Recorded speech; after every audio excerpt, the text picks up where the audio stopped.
Hi boys and girls. In lesson 1 you learned about finding elapsed time on a number line. Today we're learning about finding ending time with a number line. So this means that we know what the start time is, and we also know how much time has passed, or the elapsed time. What we're looking for is the end time. So first I'm going to do these first two problems with you guys, and I'm going to kind of talk about them in a word problem. That way you guys can hear what it sounds like. But I'm just going to be using the sheet, the same one that you guys will be using. So you'll have number 1 and 2 done, and you guys will complete the rest on your own. So for number 1, I'm going to make up a word problem for this, using the same numbers for start time and elapsed time. So let's say Will and Jack are going to the movies. Their movie is going to start at 7:25 p.m. and the movie will last 1 hour and 10 minutes. What time did the movie end? So the first thing that we're going to do, we need to know our start time, and this is given to us. So I'm just going to highlight it.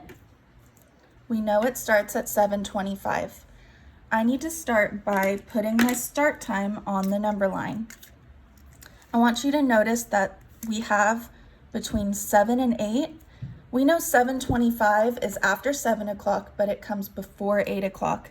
So it's going to be in here somewhere, but we need to find exactly where. Well, what's in the middle of 7 o'clock and 8 o'clock? I know that it's 7:30.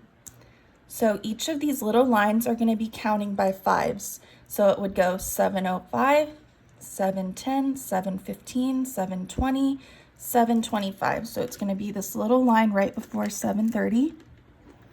And I'm going to put my dot right there. So we know our start time was 7:25. And I labeled it. Next, we need to make jumps on our number line, and these jumps are going to represent the elapsed time. So the elapsed time is how much time has passed. So we know that the movie is 1 hour and 10 minutes. That's our elapsed time. That means I need to make jumps that equal 1 hour and 10 minutes on my number line. The easiest way to do this is to first go by the hours, or the biggest amount. So we know that it's 1 hour. So first I'm going to jump 1 hour. I know that 1 hour after 7:25 is 8:25. And I know that's going to be right before 8:30. So I'm going to put my dot right there. And I'm going to label that jump. That jump was 1 hour. Now I've only gone 1 hour. I need to go 1 hour and 10 minutes. So I have another 10 minutes to go. I could either split up this 10 minutes into 5 and 5, and that would be 2 little jumps. Or maybe you know that 8:25 plus 10 minutes is 8:35. So I'm just going to do one 10-minute jump. But if you want to do 2 small 5-minute jumps, that's completely fine. So now I know that I went 10 more minutes. And I'm going to end at 8:35. So that would be my end time. And I need to make sure that I put a little dot to represent my end time. So you can see my red dot at the end. That's where I ended, at 8:35. So I'm going to write that right here.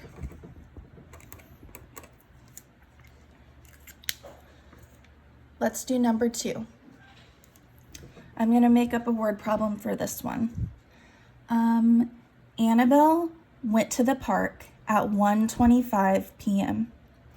She was at the park for 1 hour and 40 minutes. What time did she leave the park? So just like before, I need to start on my number line at 1:25. So first I need to find where that's at. Remember, these little lines count by 5, so I can say 105, 110, 115, 120, 125. Next, I need to make jumps for the elapsed time. How long was she at the park? She was there for 1 hour and 40 minutes. So now I need to make jumps. First, I'm gonna do my big amount, which is 1 hour.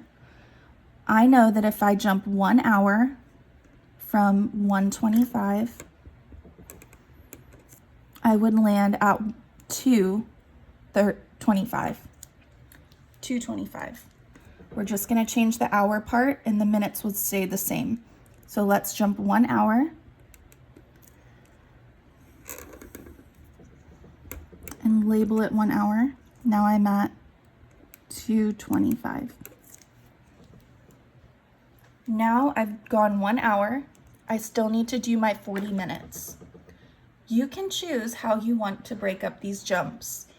Do you want to do 4 10-minute jumps? Do you want to do 2 20-minute jumps? Whatever way works best for you. I think I want to do 4 10-minute jumps because if I count by tens 4 times, I get to 40.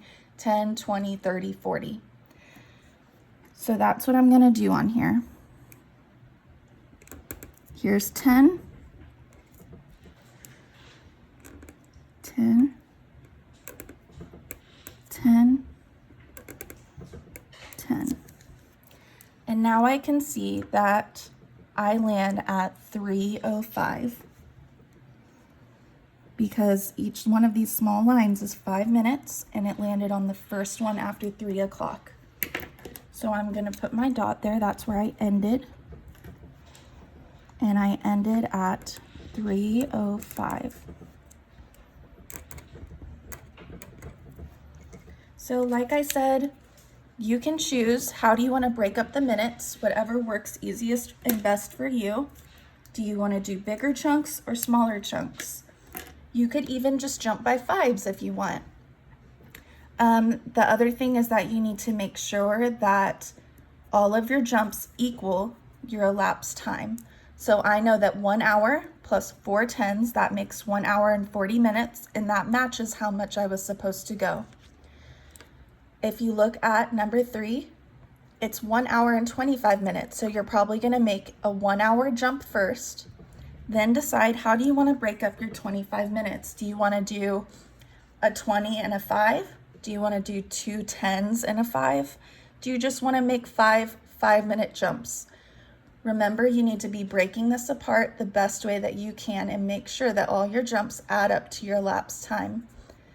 Good luck, guys.